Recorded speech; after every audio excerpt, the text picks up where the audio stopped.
हिमालय की तलहटी में एक घने जंगल के पास बसे गांव में कालू नाम का एक शिकारी रहता था। कालू का नाम सुनते ही जंगल के जानवर थर थर कांपते। वह बाघ, हिरन और यहाँ तक कि छोटे खरगोशों का भी शिकार करता था। उसके पास एक पुराना बंदूक था जिससे वह अपनी जान से ज्यादा प्यार करता था। गांव वाले उससे दूरी रखते क्योंकि कालू का दिल जैसे बर्फ सा ठंडा था।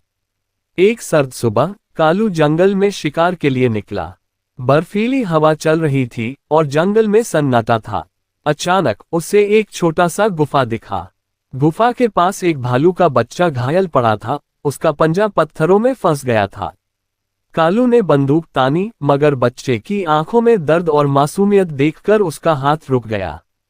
उसने बंदूक नीचे रखी और भालू के बच्चे को आजाद करने की कोशिश की। काफी मशक्कत के बाद बच्चा आजाद हुआ मगर वह कमजोर था। कालू ने उसे अपनी झोली में लपेटा और गांव की ओर चल पड़ा। रास्ते में एक मादा भालू ने उसका पीछा किया। कालू डर गया मगर भालू ने उसे नुकसान नहीं पहुंचाया। वह बस अपने बच्चे को देख रही थी। कालू ने बच्चे को भालू के पास रखा और मां बच्चे का मिलन देखकर उसकी आंखें नम हो गईं। पहली बार उसे एहसास हुआ कि जानवरों में भी वही प्रेम और परिवार है जो इंसानों में होता है। उस दिन के बाद कालू ने अपनी बंदूक तोड़ दी और जंगल में कभी शिकार के लिए कदम नहीं रखा। उसने गांव वालों से माफी मांगी और जंगल की रक्षा का वादा किया। कालू ने घायल जानवरों की देखभाल शुरू की। उसने गुफा के पास एक छोटा सा आश्रय बनाया जहां वह जख्मी जानवरों का इलाज करता।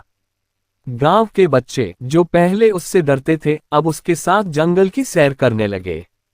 वे उसे भालू वाला काका कहकर बुलाते। कई साल बाद एक रात कालू गुफा के पास बैठा था। अचानक एक बड़ा भालू उसके पास आया। कालू ने उसे पहचान लिया, वह वही भालू का बच्चा था जो अब बड़ा हो गया था। भालू ने कालू के पास बैठकर जैसे उसका शुक्रिया अदा किया। कालू की आंखों से आंसू बह निकले। उसने आसमान की ओर देखा और कहा, हे प्रकृति, तूने मुझे इंसान बनाया। सच्चा बदलाव तब आता है जब हम दूसरों के दर्द को समझते हैं और अपने कर्मों को सुधारते हैं। प्रेम और करुणा हर दिल को जोड़ सकती है, चाहे वह इंसान हो या जानवर। धन्यवाद। वीडियो को लाइक, शेयर और चैनल को सब्सक्राइब जरूर करें।